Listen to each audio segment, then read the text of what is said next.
Welcome back to One Comic Book a Day, where we're covering Action Comics 156, The Girl of Steel. Yes, Lois Lane is getting superpowers, Superman superpowers, once again. This is, I think, the third time this has happened.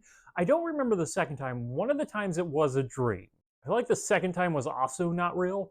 But Lois becomes, the Girl of Steel, Superwoman, Supergirl, whatever version we want to go with. She gets her powers by accidentally stumbling on Lex Luthor's machine to give himself Superman's powers, and by accidentally starting it up and using it on herself, she has kept Luthor from getting those powers. For now. Now, this is the real fun part of the comic, and the comic I really wish this was. That is that Lois trying to be a super person on her own. She doesn't want Superman's help, and in fact, she's using a disguise of putting on a blonde wig to disguise herself from Superman and everybody she knows, which is more work than Superman puts into his secret identity. I respect that. And he doesn't see through it immediately. He does see through it pretty quickly, though. And I like this idea. I like Lois being on her own. I like Lois getting the powers. And I like Lois proving herself to be, competent. But the problem is it's a 1950s story.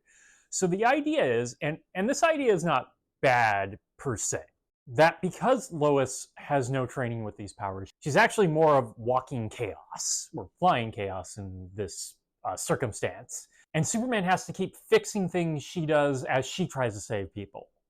And look, it's 1950s. It's been super sexist towards Lois. So even if this story was done really well and wasn't sexist, it is not done that way. It is sexist. It's still like I don't want that story after seeing Lois get, attacked constantly for stupid reasons and super sexist reasons.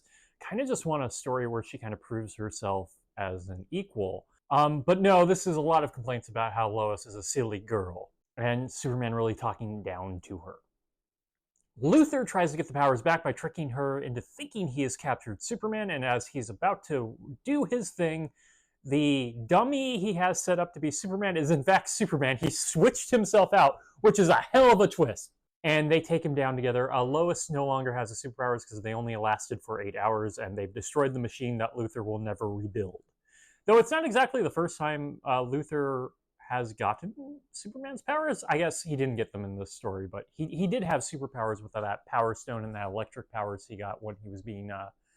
well, the story that leads into him being executed, and then the story where he's being executed. So he might find a way to superpowers again. Of course, he's eventually, it's going to be a long ways away to get that power suit to fight Superman in.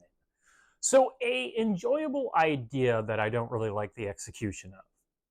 But that's just me. Maybe you could have ignored the sexism. I can't. And just the continual reading of how this comic has been treating Lois it's just not the story I would have wanted at this moment and time. Okay, that is it from Action Comics 156, The Girl of Steel. If you enjoyed this video, please like and subscribe. Hit the bell icon to get notifications when a new video goes up. I do this Monday through Friday, but Fridays is Bat Friday, where I cover a Batman story in either Detective Comics or Batman. And until next time, let's ponder the question, whatever did happen to the Man of Tomorrow? And what does Lois do with this blonde wig she just happens to have? She has Superman's powers. She could probably change her face, that thing he's done once or twice. Okay, have a great day.